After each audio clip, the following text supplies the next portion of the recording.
I think most jazz guitar players like to add reverb to their tone, to add a bit of ambience, a bit of character, give it a bit more dimension if you like. Now, another option though, that is maybe less commonly used, is to use an analog delay.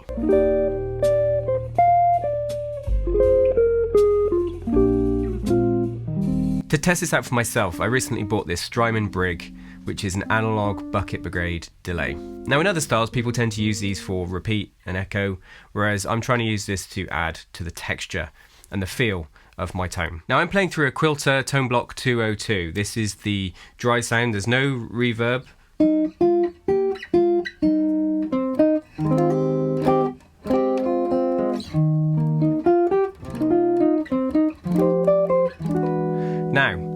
Now this pedal allows you to go down to 30 milliseconds, and I'm using it on a very, very short delay. Now if you're researching analog delays to get, make sure you look at how short the delays are. Now here's the settings I'm using on the Brig. I'm using the 3205 setting that gives the darkest kind of repeats, and I'm using it on a very short delay.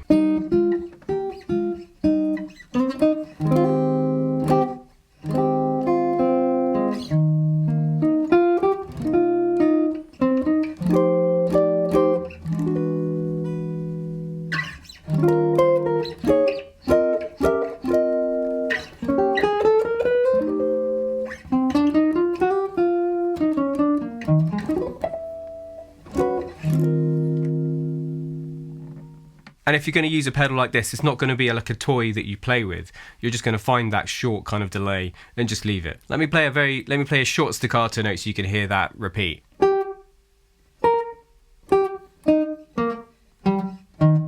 Play some sustain notes.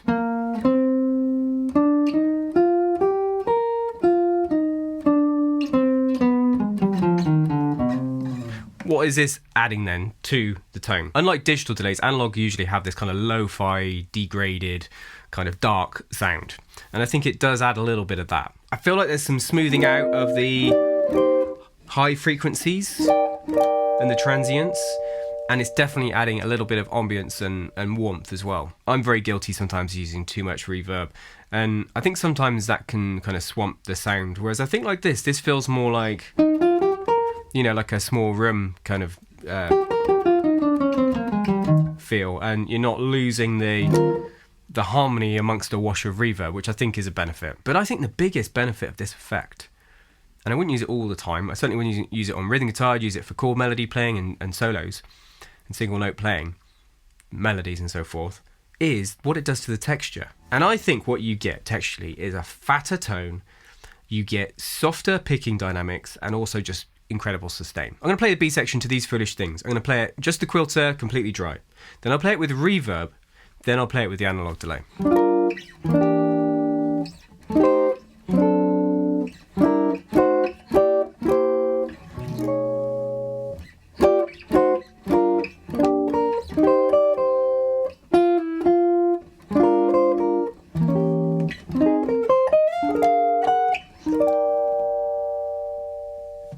This reverb is a plate delay from the Golden Reverberator.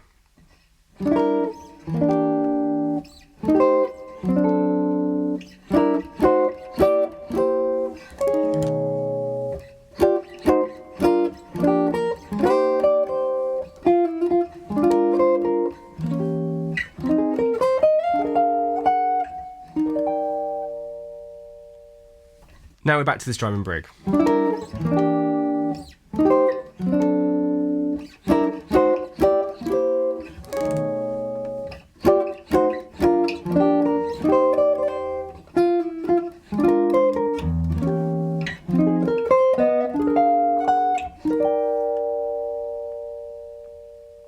And the same with single notes, so just play the major scale, something.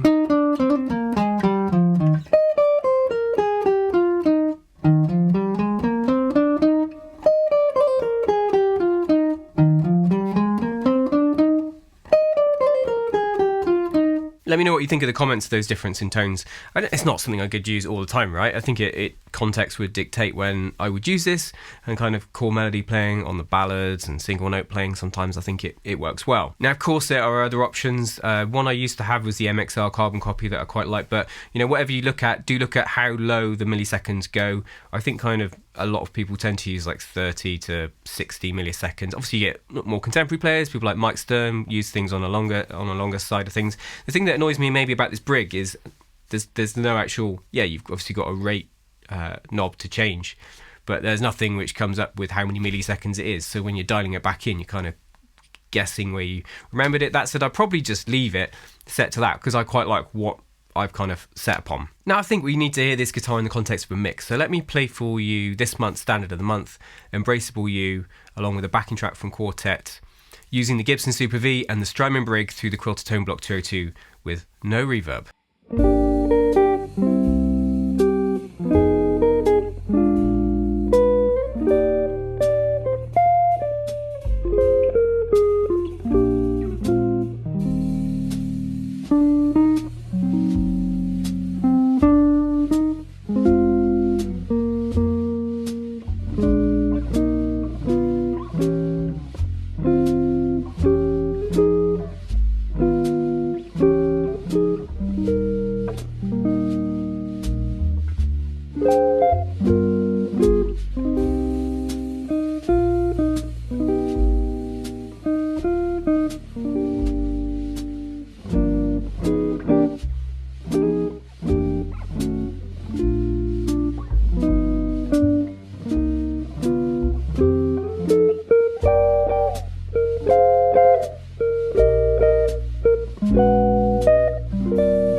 You can get the tab and notation of my arrangement either through Patreon on the supporter tier or via my website, link in the description.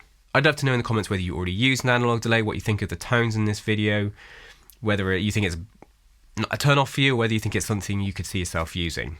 Now, if you don't yet know how to play Embraceable You, then check out my video on the screen for the chords and the harmony, such a beautiful ballad to have in your repertoire. Thanks for tuning in. Until next time, you take care.